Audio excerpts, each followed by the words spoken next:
Yo tout le monde, bienvenue sur Opération Pelouse. On est toujours sur le dossier Zidane au Real Madrid. C'est 5 grands faits. Et dans cette vidéo, je vais parler du fait numéro 3.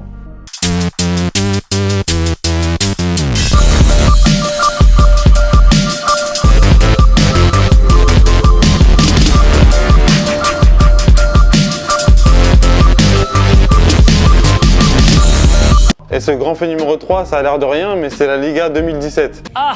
Oui, la Liga 2017. Déjà parce qu'il a sorti le Real d'une situation très gênante. Il l'avait gagné une fois en 2012. Depuis 2008, c'était la seule fois où il l'avait gagné. Et surtout qu'ils en avaient laissé filer énormément au Barça. Le Barça en avait gagné 6 entre-temps. Et donc au Real, c'est un peu... C'est pas que c'est inadmissible, c'est pire. C'est pour ça qu'Ancelotti d'ailleurs a été viré un an après sa Ligue des Champions. Et Zidane, lui, après sa première année, la Ligue des Champions, il a réussi à la gagner tout en gagnant une Ligue des Champions à côté. Et je sais pas si vous savez, mais le Real, depuis les années 50, c'est la seule et unique fois où ils ont fait le doublé Ligue des Champions, Liga. C'est tout simplement exceptionnel au sens propre du terme, c'est une exception au Real Madrid. Et c'est Zidane qui l'a fait après sa deuxième année seulement, après sa première année complète au club. Et comme je disais dans la toute première vidéo, encore une fois, le turnover et la concurrence, ça l'a aidé. La forme, je m'attarde même pas dessus. Parce que quand tu galères autant à gagner des Ligas, et qu'en plus tu l'as jamais gagné à côté de la Ligue des Champions, bah tu l'apprends peu importe comment elle est arrivée. Et cette Liga, ils l'ont gagnée au forceps avec beaucoup de matchs, avec beaucoup de buts dans les arrêts de jeu.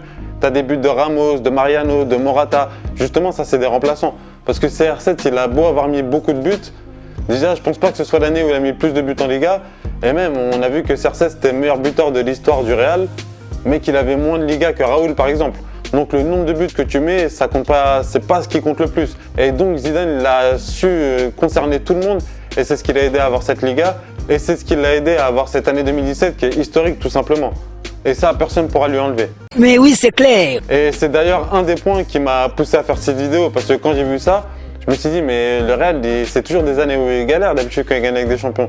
Un peu comme le Milan AC à l'époque Ancelotti. Mais là, je me suis dit, un coach qui arrive, première année complète, il arrive à faire le doublé. En plus de faire le doublé de Ligue des Champions, en gagnant des titres entre les deux, ça pouvait pas rester sous silence. Ou en tout cas, moi, j'étais obligé de donner mon avis pour dire qu'un mec qui fait ça, c'est forcément un excellent coach.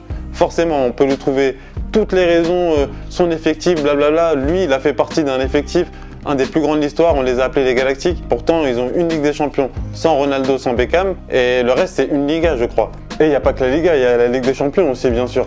Comme je le disais, c'est la deuxième de suite qui gagne, ce qui n'est jamais arrivé au Real Madrid dans l'ère moderne aussi. Mais surtout, il y a l'année de Cristiano Ronaldo, parce que je ne vais pas faire une vidéo sur le Real de Zidane en disant que Cristiano Ronaldo, ses buts, ça ne servent à rien.